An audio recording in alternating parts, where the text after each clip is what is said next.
so widely used today and the world's most abundant metallic element, does not occur in a natural state. The most available source of aluminum is actually bauxite.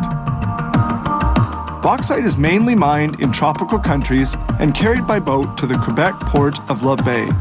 The aluminum atom in bauxite is bonded to oxygen molecules. These bonds have to be broken by electrolysis to produce pure aluminum. Bauxite is carried by rail to the plant where it will be crushed. Then, through a chemical transformation called the Bayer process, alumina is extracted. This is then roasted in calciners to eliminate all moisture. This is alumina. It is transported by rail to the reduction facility. This plant has 432 pots in which a powerful electric current will be passed to produce electrolysis. An overhead crane dumps alumina into the pots. Then the electric current from the anode placed in the alumina passes through the alumina, which we see here right at the bottom of the pot.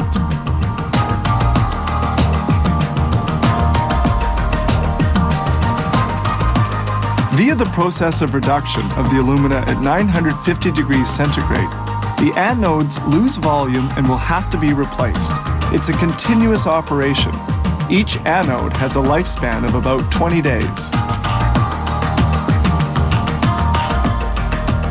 Spent anodes are recovered from the pot with this overhead crane and carried off to be recycled.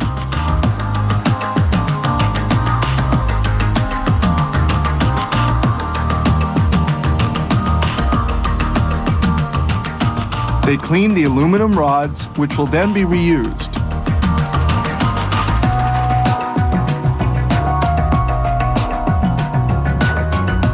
Here we see the crust formed atop the anode.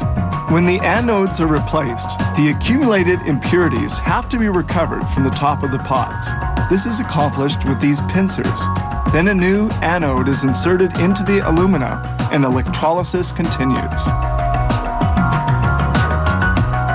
The electric current breaks the molecular bonds. The heavier aluminum collects at the bottom of the pot, while the oxygen bound to fluorine is released as a gas which is drawn off and treated.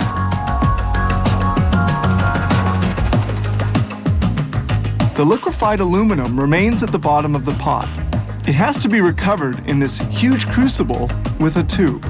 The tube is dipped into the bottom of the pot and a vacuum system draws the molten aluminum from the crucible.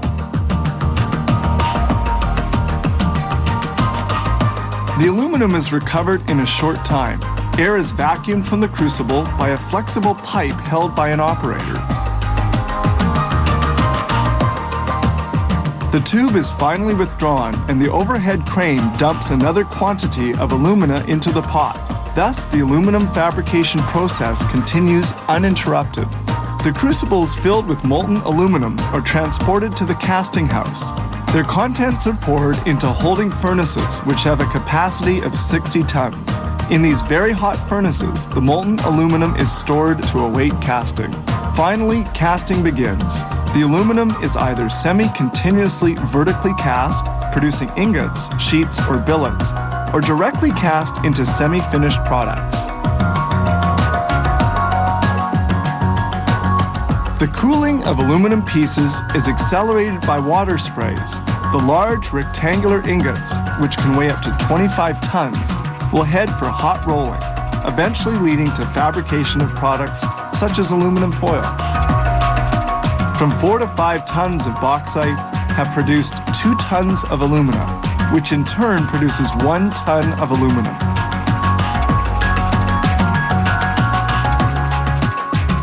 This particular plant produces 200,000 tons of aluminum annually, yet some other facilities can turn out as much as 400,000 tons.